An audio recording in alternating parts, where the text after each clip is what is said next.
Miara-misala amin'ny fampandriana fahalemana miaraka amin'ireo mpitandro ny filaminana ny ministera ny fampiroboroboana sy fanaovana ny haitao arakajy mirindra antony nametrahana ireo caméra de surveillance amin'ny faritra maro eto Antananarivo. Efa misy ny vokatra ary anatsara ny tontolo ny fandriam-pahalemana ireo foto-drafitrasa ireo raha ny fanazavana ny fiara-miasa eo amin'ny rotonta izay natao sy ny androany. Nanatrika izany ny Ela Ranefson. Ifarombonana sy fanomezan-tanana nisy fametrahana ny fandriam-pahalemana aka antony ny ministera nisy fampiroboroboana sy fanovana ny haitao arakajy mirindra sy ireo mpitandro ny filaminana rehetra amin'ny fametrahana ireo caméra de surveillance manerana Antananarivo. Omena atotanisa kely ianareo dia naneto Antananarivo ny resantsika dia misy 1200 caméra de surveillance izay napetraka rehefa mandeha. Misy ihany koa zany io réseau ana système de vidéosurveillance io dia connecté amin'ny réseau de télécommunication ny fanjakana fa tsy any amin'ny sehatra tsy miankina akory fa réseau privé sécurisé ny fanjakana. Ao anatin'izany ihany koa zany ny fametrahana ny data center ny fanjakana izay mitahiry an'ireo horonan-tsary sy horonan-peo ao anatin'le vidéosurveillance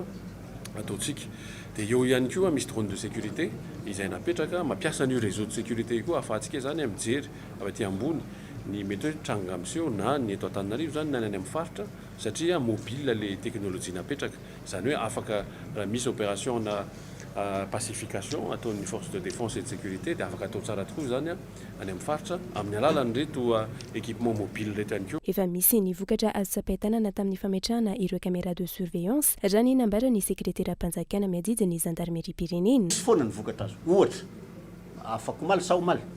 rongony any alasora ary mafinaritra andehanao corruption andeha hividy anay izy dia tratra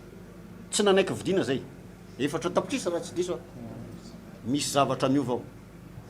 misy dynamisme miova ao za tsy miteny hoe tsy nisy taloha fa zay reto anie le taloha ihany miakatreto fa ny tiana ambara dia zao hoe misy ny vokatra za fotsy tsy teny aminao satria tsy anjarako miteny an'le hoe ty fa zay hitako fa reny vokatra azotsika isanandro reny na dia misy milaza tsy mahita raha fa be dia be ny vokatra azotsika amin'ny lafiny fandriam-pahalemana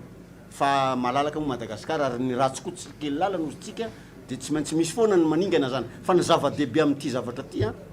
amin'ny lafiny ankety aloha zany dia tena important be satria azo iverenana ao raha nandalo teo Mahamasina za nieritreritra za fa tsy hita anatiny atao ankety za dia azo iverenana hoe kay za le nandalo teo iverenana na afaka ray volana ary satria le stockage misy. Aparitra ny fitaovana sy ampahomby bebe kokoa ny ady atao amin'ny ampanao ratsy efa misy ny fepetra no raisina amin'ny fiarovana ireo foto-drafitrasa. Nasiana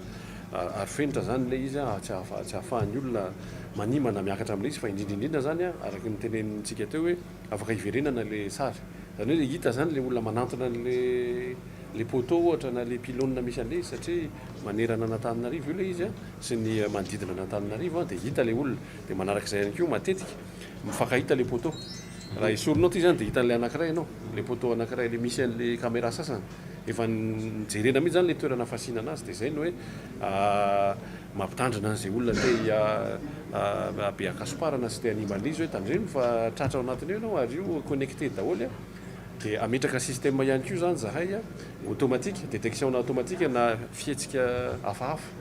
satria zay ny ampiasana an'le hoe teknôlôjia moderne ny intelligence artificielle moa. Totosaina androany teny Betongolo ny fifanaovantsony fifanaraha-piara-miasa momba ny fandriam-pahalemana sy ny haitao arakajy mirindra teo amin'ny ministera ny postra sy ny teo anivon'ny gendarmerie pirenena. Misy ihany koa ny fanomezana fitaovana mifanaraka amin'ity teknôlôjia vaovao ity ho an'ireo mpitandro ny filaminana.